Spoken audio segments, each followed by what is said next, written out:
сильнейших дождей, конечно, у нас смыло дороги не один раз, второй раз.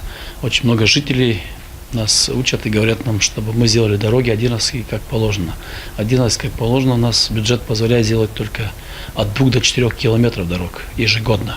Это то же самое, что я обещал в своей предвыборной кампании. Потому что считать я умею хорошо и знаю, какие средства и сколько стоит дороги. Многие нам говорят, что столько денег, сколько мы собираем от автомобилистов, должно хватить на все дороги. Может быть, это и так, если ежегодно, собирая средства, вкладывать их в дороги. Но если собирать их десятилетия или 20 лет и вкладывать только бюджет одного года, то тогда мы дороги не сможем сделать. У нас в муниципе Камрад сегодня дорожный фонд около 3 миллионов лей. Если мы отремонтировали в прошлом году участок 2,3 километра улицы Шевченко, то эта дорога стоила нам 2,150 тысяч. То есть почти все средства ушли на одну из дорог всего дорожного фонда. Но кроме этого были сделаны еще брусчатки дороги. Это уже наши местные средства, кроме дорожного фонда. А дорог в нашем городе, которая нуждается в срочном ремонте. Это те улицы, которые имеют большой уклон и откуда щебень обычно после таких сильных дождей уходит весь. У нас их около 70 километров. Вы можете просто представить, сколько денег нужно для того, чтобы это все сделать и очень качественно, и очень быстро. Надо четко понимать, где мы живем, что мы получаем, если наши пенсии 40 евро, а среднемировой 300-400 евро. То есть мы живем в очень бедном обществе, очень низко развитом. Поэтому мы сегодня и работаем для того, чтобы мы могли иметь лучшие бюджеты. Для этого мы строим и привлекаем инвесторов, компаний, такие как Фуджикура, промышленный индустриальный парк строится. Это нам все даст и налоги, даст и движение, и развитие нашего региона. Вот только в том случае мы сможем год за годом, опять же, мы не сможем за 1-2 года построить все дороги нашего города, построить очистные сооружения, канализации, решить проблемы с затопленным подвалом.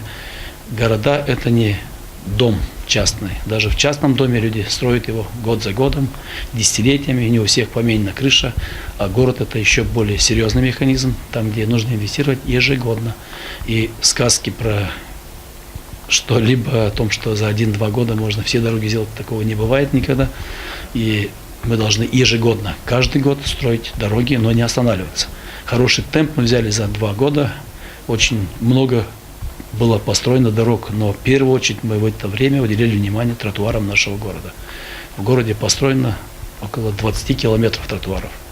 Это очень большой объем работы. Это начиная с улицы Ленина, которую мы завершили, это улица Шевченко, это улица Третьякова, это за Елпугом строится, это и Елпугская, и Ферапонтьевская, это и подходы в школы, и в 6-ю школу, и во 2-ю школу, и в 7-ю школу. Я сейчас не хочу все это перечислять, потому что еще до конца этого года мы должны еще закончить работу с тротуарами, чтобы мы основные магистрали нашего города хотя бы закончили с тротуаром в первую очередь.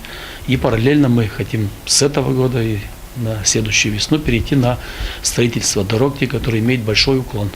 Мы проектируем уже больше 10 дорог.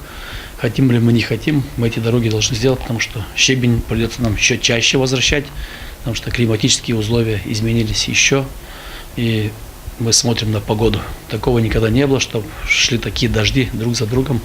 И буквально мы ремонтируем дороги, а неделя, и дорог нет не только на одной улице, но на 20-30 улицах. И вы можете себе представить, сколько труда опять это все восстанавливать, а другого варианта нет.